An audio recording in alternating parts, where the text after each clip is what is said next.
All right, let's continue in section 2.2 with a piecewise defined function. A piecewise defined function is basically what it says. It's a function that is defined by more than one piece or more than one function. So we see in the example here, we have a function f of x defined by two distinct pieces, x squared minus 9 in one case and negative 5x plus 1 in the other. The domain for this function is the set of real numbers is just broken up at the number 3. We'll only use the first function if my x value is less than or equal to 3. We will jump to the second function if the x value is bigger than 3. So the use of each of these depends on what the x value is. So let's take a look at performing some function values, or finding some function values for this piecewise defined function. F of negative 2. I am not going to go to both x squared minus 9 and negative 5x plus 1. What I have to do is investigate what category does 2 fall into.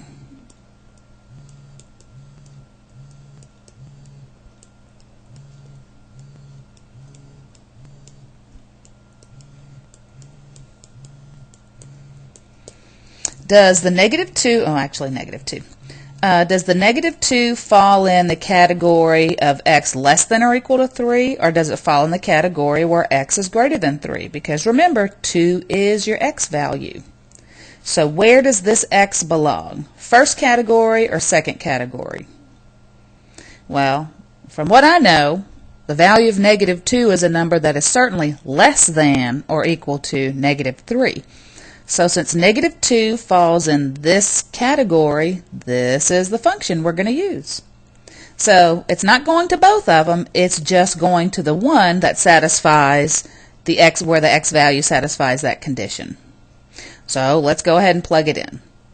Negative 2 into x squared minus 9 will be negative 2 squared minus 9. We'll only get one value. We end up with 4 minus 9, which is negative 5. There's only one answer for this problem. F of negative 2 is equal to negative 5. Let's go ahead and check out f of 3. Let me erase what I have here. And let's check out f of 3. Well, before I decide which function it's going to go into, I have to pick the category. So which category does the x value of 3 fall into? Does it fall in the category where x is less than or equal to 3? Or does it fall in the category where x is greater than 3? Why is it going to be the less than or equal to 3? Because it's equal to. 3 is equal to 3, so that means I have to choose the top category to plug in this point, this number 3. So let's use this top guy again, and let's plug in 3. So it'll be 3 squared minus 9, well, that's going to be 0. You have to determine what category it falls in, and whatever category it falls in, that's the function you're going to go to. So let me erase that, and let's go to the next guy. F of 5. So I have an x value of 5. What category does 5 fall into?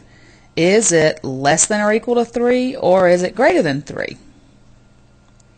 Well, obviously 5 falls in the category of greater than 3. That means we choose the second function in this case. So let's choose the second function to go to and find our function value.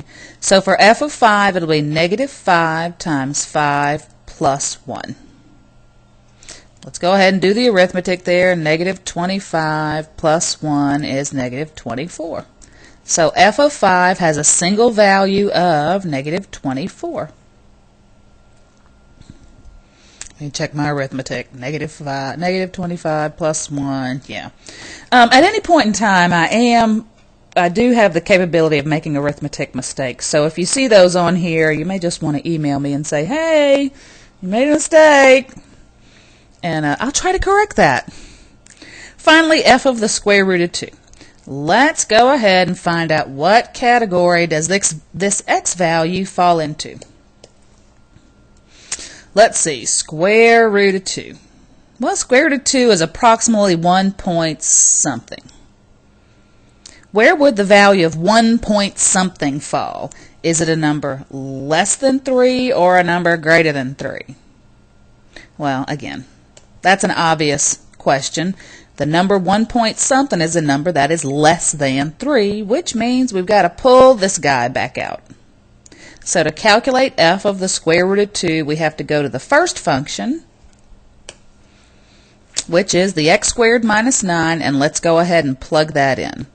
So when I plug in the square root of 2, it's going to actually be the square root of 2 squared minus 9.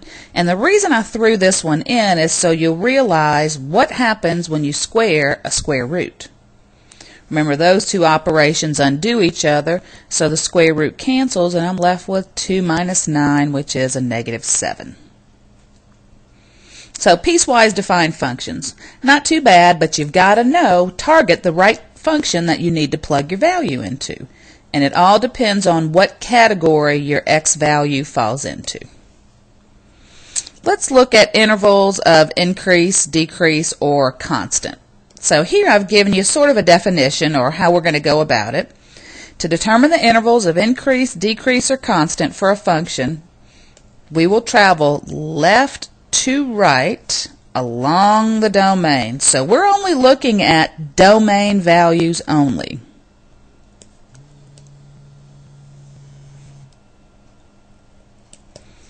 We're not going bottom to top working with y values. We're going left to right along the domain, and when we list these intervals, it's going to be an interval notation. We will always, always, always use parentheses. Keep that in mind.